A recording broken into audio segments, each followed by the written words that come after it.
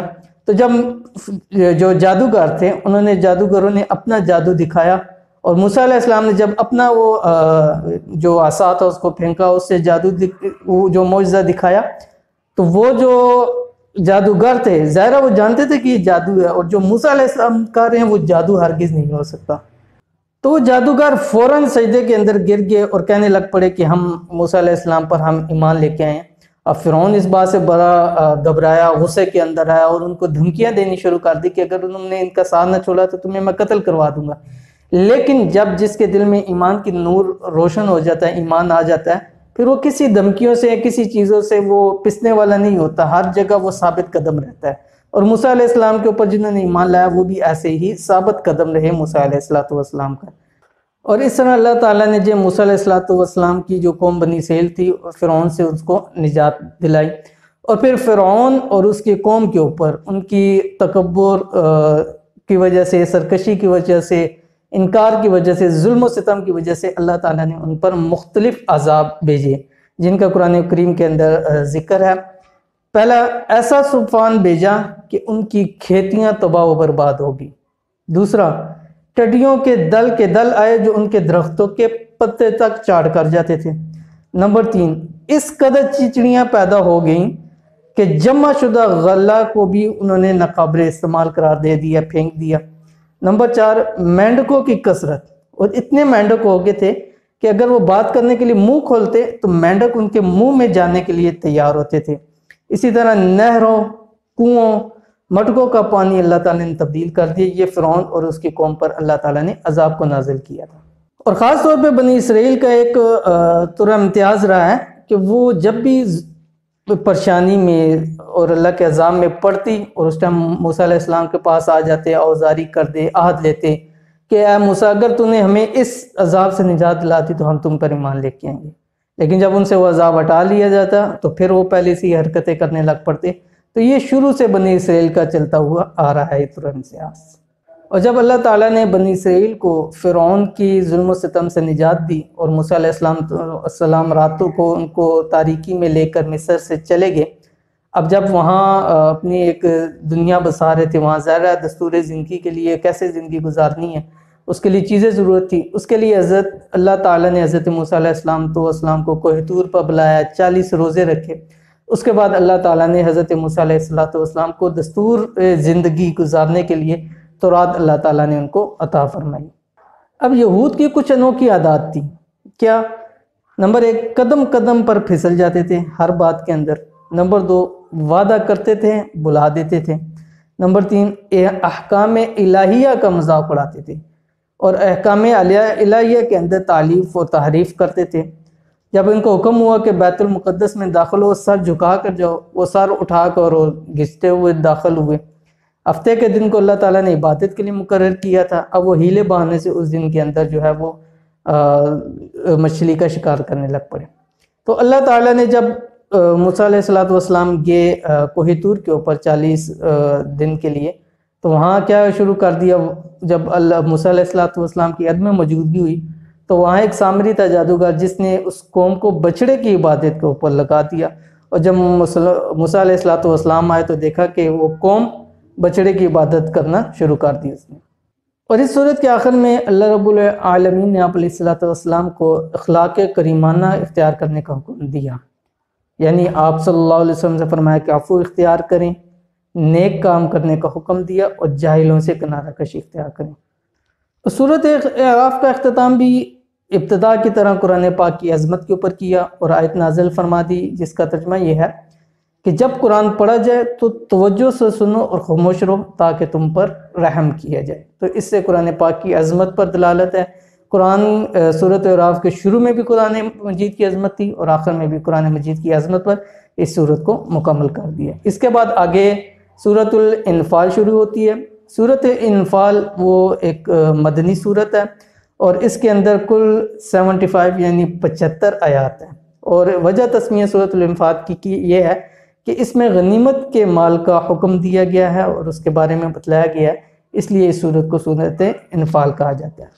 اور اس سورت کے شروع میں اللہ تعالیٰ نے سچے مومنوں کی کچھ صفات بیان کی، جن کا ترجمہ کچھ اس طرح ہے۔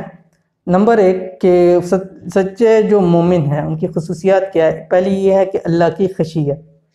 نمبر 2 تلاوت قرآن سے ایمان کی زیادتی، یعنی جب تلاوت قرآن کرتے ہیں ان کی ایمان کی زیادتی بڑھ جاتی ہے۔ نمبر 3 رحمان پر توکل کرنا، یعنی اپنے اللہ پر بھروسہ کریں۔ نمبر 4 نماز کی حفاظت کریں، اس کا خصوصی طور پہ ذکر کیا۔ نمبر 5 اللہ کے بندوں کے ساتھ احسان کریں۔ اور اس سورۃ الانفال کی ایک اور بڑی خصوصی امتیاز ہے، وہ یہ ہے کہ اس سورت کے اندر اللہ رب العالمین نے مسلمانوں کو 6 بار یا ایھا الذین آمنو، اے ایمان والو کہہ کے ایک محبت امیز الفاظ سے اللہ تعالیٰ نے ان کو پکارا۔ اور وہ 6 آیات کیا ہیں جس میں اے ایمان والوں کا خصوصی طور پہ ذکر ہے، اس کا آپ کے سامنے ترجمہ لے کر آتے ہیں۔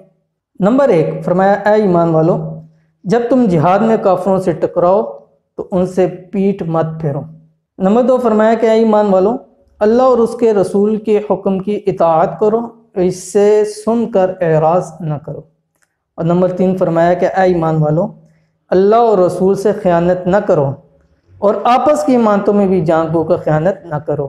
نمبر 4 پہ فرمایا کہ اے ایمان والو، اللہ اور رسول کا حکم مانو، ایسے کام کی طرف بلائیں جن میں تمہاری زندگی ہے، یعنی اللہ کے رسول جس کام میں تمہارے لیے زندگی ہے، اور اگر اس کام میں کسی بھی کام کے اندر تمہیں بلائیں تو اس کی طرف ضرور جاؤ۔ اور نمبر 5 فرمایا کہ اے ایمان والو، اللہ سے ڈرتے رہو، وہ تمہیں فرقان دے گا، گناہ تم سے دور کر دے گا اور تمہیں بخش دے گا۔ اور نمبر 6 کے اندر فرمایا اے ایمان والو، جب کسی جماعت سے تمہارا مقابلہ ہو تو ثابت قدم رہو، اللہ کو بہت یاد رکھو تاکہ تم کامیاب ہو جاؤ، اللہ اور اس کے رسول کے حکم پر چلو، آپس میں جھگڑا نہ کرنا ورنہ تم بزدل ہو جاؤ گے، تمہاری ہوا اکڑ جائے گی، اور صبر سے کام لو، اللہ تعالیٰ صبر کرنے والوں کو پسند فرماتا ہے۔ اور ان 6 آیات کے اندر جہاں اللہ تعالیٰ نے اے ایمان والوں کے ایک محبت بھرے الفاظ سے ذکر فرمایا، وہاں 6 آیات کے اندر بہت سارے حکم عطا فرما دی، اور یہ خاص طور پر حکم تھے جہاد کے حوالے سے۔ اب اگر کوئی جاننے والا عقل مند انسان ہے کہ وہ دیکھے کہ ان 6 آیات کے اندر جو حکم دیے، اگر اس پر عمل کر لیں کہ دنیا کی کوئی طاقت مسلمانوں کو نقصان یا مسلمانوں کو شکست نہیں دے سکتی۔ تو یہ تھی آج کی ویڈیو، جس کے اندر ہم نے آپ کے ساتھ پارہ نمبر 9 کا مکمل خلاصہ ذکر کر دیا۔